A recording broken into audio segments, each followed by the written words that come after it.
Imagine une lettre, un nom, un visage inconnu. C'est ce que tu as toujours cherché.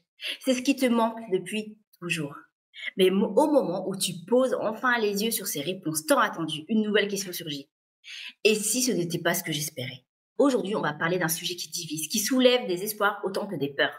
Faut-il vraiment retrouver ses parents biologiques? Pour certains, c'est un besoin viscéral. Pour d'autres, ce n'est pas une priorité. Mais au-delà de l'envie, il y a les attentes, les illusions, les craintes et parfois les désillusions.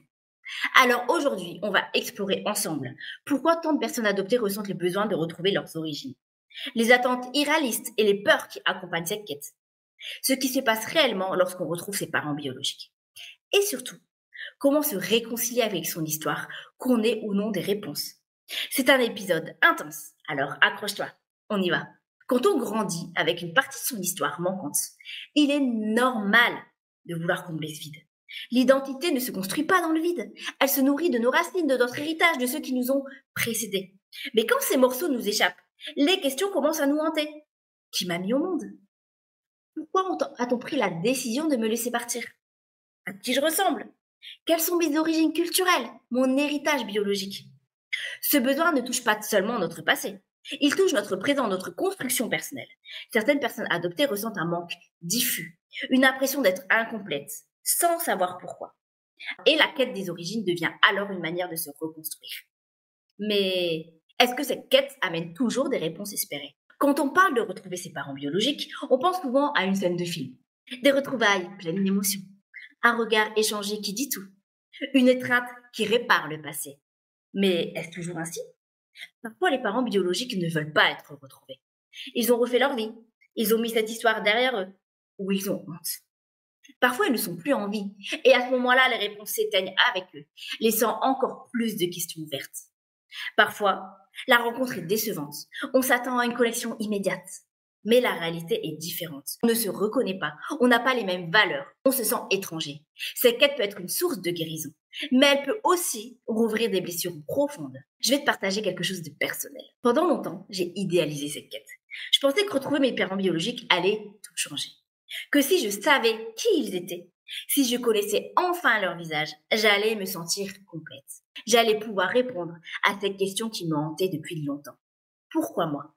Pourquoi ont-ils pris cette décision? Pourquoi ils m'ont laissé partir? Et puis un jour, j'ai compris quelque chose de puissant. Mon identité ne dépend pas seulement de mon passé. Savoir d'où l'on vient, c'est important. Mais l'identité, ce n'est pas seulement ce qui est écrit dans mon ADN. C'est ce que j'ai construit, ce que j'ai choisi d'être. J'ai compris que je pouvais exister pleinement, même sans toutes les réponses. Parce qu'au fond, ce qui compte, ce n'est pas tant la destination, mais le chemin parcouru. Pour l'instant, je n'ai encore aucune réponse sur mes origines. Mais je me sens complète. Comment j'ai fait ça?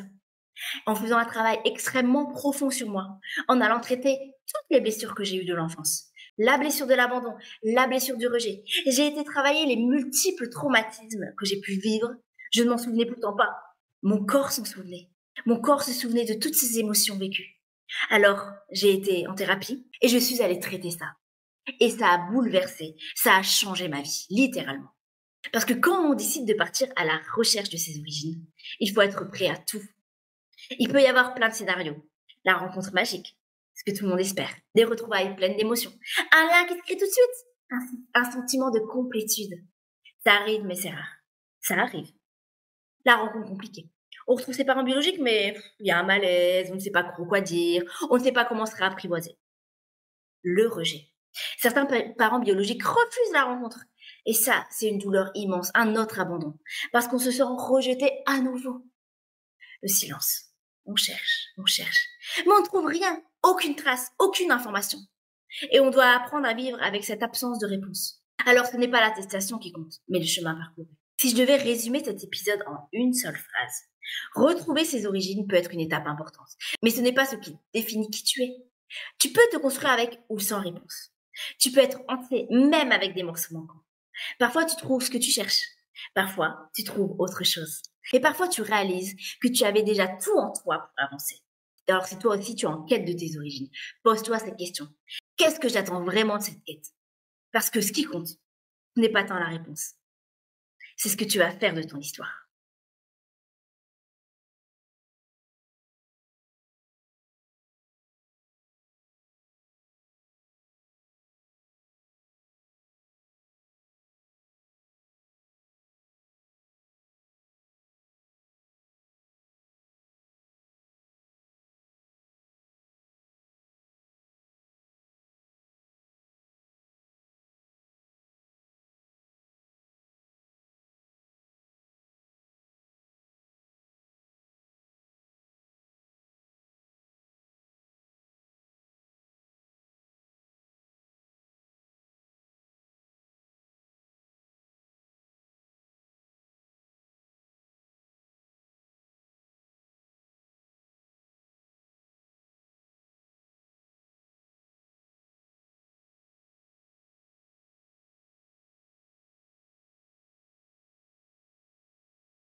Merci d'avoir écouté cet épisode d'Adoption Graines d'amour.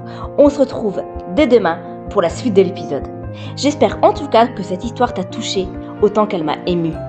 Si ce podcast t'inspire et que tu veux qu'il touche encore plus de personnes, tu peux m'aider en t'abonnant pour ne manquer aucun épisode. Laisse aussi 5 étoiles et un petit commentaire sur la plateforme d'écoute. Chaque note booste la visibilité du podcast et permet de faire entendre ces histoires au plus grand nombre. Et si cet épisode t'a marqué, partage-le autour de toi, avec ta famille, tes amis ou sur les réseaux sociaux. Qui sait, il pourrait changer une vie. Merci d'être là et de faire partie de cette belle aventure. À très vite pour un nouvel épisode plein d'émotions et d'humanité.